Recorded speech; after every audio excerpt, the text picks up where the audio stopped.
ഈ ഉപതെരഞ്ഞെടുപ്പ് കേരള രാഷ്ട്രീയത്തിൽ വലിയ മാറ്റങ്ങൾക്ക് കാരണമാകുന്ന ഒരു ഉപതെരഞ്ഞെടുപ്പായിരിക്കും. മുഖ്യമന്ത്രി ശ്രീ പിണറായി വിജയനും പ്രതിപക്ഷ നേതാവ് ശ്രീ വി.ഡി. സതീശനും വലിയ തിരിച്ചടി ലഭിക്കാൻ പോകുന്ന തെരഞ്ഞെടുപ്പുകളാണ്. ഇപ്പോൾ പ്രതിപക്ഷ നേതാവ് പറയുന്നത് 2019 രാഹുൽ ഗാന്ധിക്ക് കിട്ടിയ ഭൂരിപക്ഷം ഞങ്ങൾക്ക് കിട്ടുമെന്നാണ്. പക്ഷേ കോൺഗ്രസ് കേന്ദ്രങ്ങളിലെ വിലയിരുത്തലുകൾ UDFിൻ്റെ ജനപിന്തുണ വയനാട്ടിലടക്കം കുറയുന്നു എന്നുള്ളതിൻ്റെ സൂചനകളാണ്. മൂന്നാം ബദലിന് വേണ്ടി ജനങ്ങൾ ആഗ്രഹിക്കുന്ന തെരഞ്ഞെടുപ്പാണിത്. പിണറായി വിജയനെ നേരിടാൻ ഇനി വി.ഡി. സതീശൻ്റെ നേതൃത്വത്തിലുള്ള UDFിന് കഴിയില്ല. അത് NDAക്ക് മാത്രമായിരിക്കും സാധിക്കുക എന്നുള്ള കൃത്യമായ സന്ദേശം ഈ തെരഞ്ഞെടുപ്പ് നൽകുന്നുണ്ട്. ചേലക്കരയിലെ വോട്ടെണ്ണുമ്പോൾ, പാലക്കാട്ടെ വോട്ടെണ്ണുമ്പോൾ നിങ്ങൾക്കത് കൃത്യമായി ബോധ്യമാവും.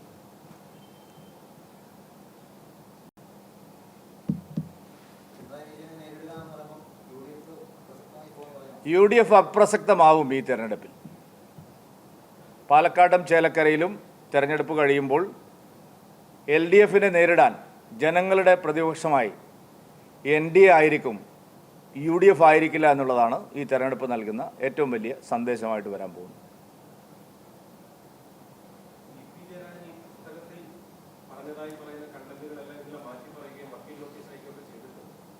EP ജയരാജനെ ഭയപ്പെടുത്തി വരുതിയിലാക്കാൻ CPM ശ്രമിക്കുന്നുണ്ടാവും.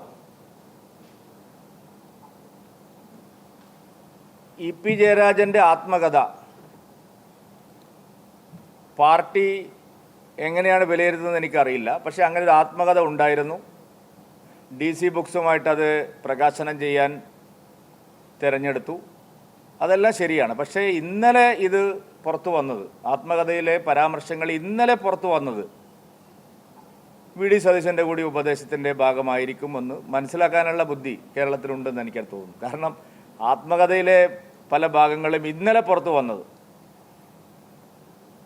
ആ ദിവസം തന്നെ, ചേലക്കരയിൽ ഉപതെരഞ്ഞെടുപ്പ് നടക്കുന്ന ദിവസം, പാലക്കാട് ഉപതെരഞ്ഞെടുപ്പിന് ഒരാഴ്ച മാത്രം ബാക്കി നിൽക്കെ ആത്മകഥയിലെ വിശദാംശങ്ങൾ പുറത്തു വന്നതിന് സതീശൻ്റെ കൈ സംശയിക്കാവുന്നതാണ്. പക്ഷേ ആത്മകഥയിൽ പറയുന്ന പല കാര്യങ്ങളും നിഷേധിക്കാൻ, അതിൻ്റെ ഉള്ളടക്കം, അകക്കാമ്പ് നിഷേധിക്കാൻ EPക്ക് സാധിക്കുമെന്ന് എനിക്ക് തോന്നുന്നില്ല.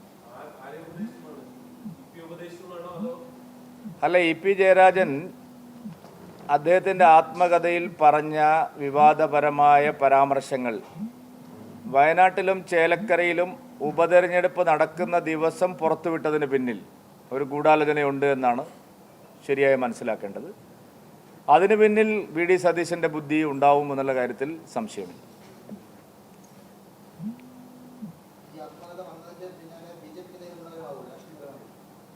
അല്ല, ഈ ആത്മകഥ കൊണ്ടൊന്നും അല്ലല്ലോ ഞങ്ങൾ തെരഞ്ഞെടുപ്പിനെ നേരിടുന്നത്. ഈ തെരഞ്ഞെടുപ്പുകൾ മൊത്തത്തിൽ, ഈ 3 ഉപതെരഞ്ഞെടുപ്പുകൾ മൊത്തത്തിൽ BJPക്കും NDAക്കും ഗുണകരമാവുന്ന തെരഞ്ഞെടുപ്പാണ്.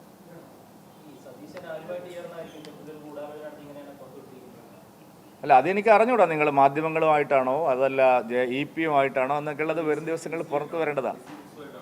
DC ബുക്സുമായിട്ടാണോ അതല്ല നിങ്ങൾ പത്രമാധ്യമങ്ങളുമായിട്ടാണോ പിന്നെ EP ജയരാജനുമായിട്ട് തന്നെയാണോ അതൊന്നും എനിക്കിപ്പോൾ അത് പറയാൻ ഞാനൊരു ഇൻ്റലിജൻസ് ഉദ്യോഗസ്ഥനല്ല. പക്ഷേ ഇന്നലെ ആ പരാമർശങ്ങൾ പുറത്തു വന്നതിന് പിന്നിൽ, ആ ദിവസം തന്നെ പുറത്തു വന്നതിന് പിന്നിൽ ഒരു ഗൂഢാലോചന ഉണ്ട് എന്നുള്ള കാര്യത്തിൽ സംശയമില്ല.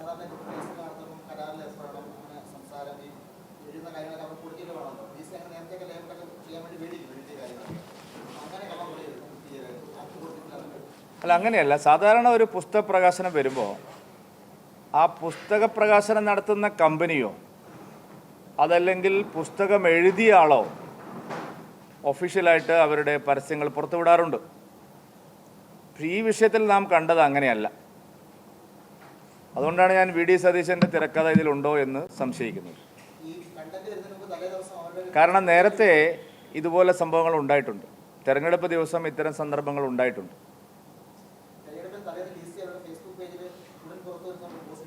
അതെ, ഉടൻ പുറത്തു വരുമെന്നുള്ളൊരു പോസ്റ്റ് മാത്രമാണ് ഇട്ടത്.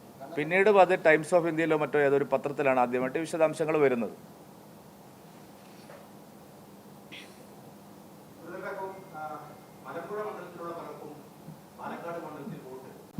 എന്താ ഇത്ര അത്ഭുതം? പലർക്കും ഒന്നുമില്ല. നിങ്ങൾ കുറച്ച് ദിവസമായിട്ട് ഈ പണി ചെയ്യുന്നുണ്ട്. AKG സെൻറ്ററിലാണ് കണ്ണൂരിലെയും തൃശ്ശൂരിലെയും ഒക്കെ പല CPM നേതാക്കൾക്കും വോട്ട്. ഇത്ര വലിയ ആനക്കാര്യമായിട്ട് നിങ്ങൾ വാർത്ത കൊടുക്കുന്നത് കണ്ടാൽ വിചാരിക്കും.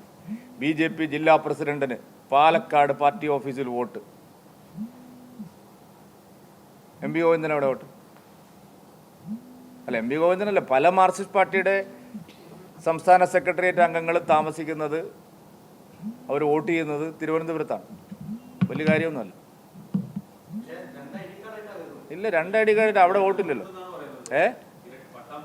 അല്ല, ഒരു സ്ഥലത്ത് വോട്ട് ചേർത്താൽ, ഇപ്പം ഞാൻ നേരത്തെ എൻ്റെ സ്വന്തം സ്ഥലമായ ഉള്ളിയേരിയിൽ നിന്ന് കാസർഗോഡ് വോട്ട് ചേർത്തിരുന്നു, ഞാൻ മഞ്ചേശ്വരത്ത് മത്സരിക്കുന്ന കാലത്ത്. അപ്പോൾ എൻ്റെ വോട്ട് വെട്ടേണ്ടത് തെരഞ്ഞെടുപ്പ് കമ്മീഷനാണ്, 2 വോട്ടുണ്ടത്, ഞാനല്ല. അതിലൊന്നും ഒരു അർത്ഥമില്ല. ഇത് നേരത്തെ തൃശ്ശൂർ സുരേഷ് ഗോപി ജയിച്ചത് വോട്ടുകൾ വേറെ സ്ഥലത്ത് നിന്ന് ചേർത്തിട്ടാണ്, പൂരം കലക്കിയിട്ടാണ്. നിങ്ങൾ വഴി കണ്ടുപിടിക്കുകയാണ്. 23-ാം തീയതി പറയാനുള്ള കാര്യമാണ്, ഇന്നേ പറയേണ്ടിയിരുന്നില്ല കേട്ടോ. 23-ാം തീയതി പൂരം കലക്കിയത് പറയാനുള്ളത് എന്തെങ്കിലും ഒന്ന് പറയാൻ ബാക്കി വെക്കണമായിരുന്നു, ഇന്നേ പറയേണ്ടിയിരുന്നില്ല. അതല്ലെങ്കിൽ 23-ാം തീയതി ആവർത്തിക്കാനാണ് തീരുമാനം.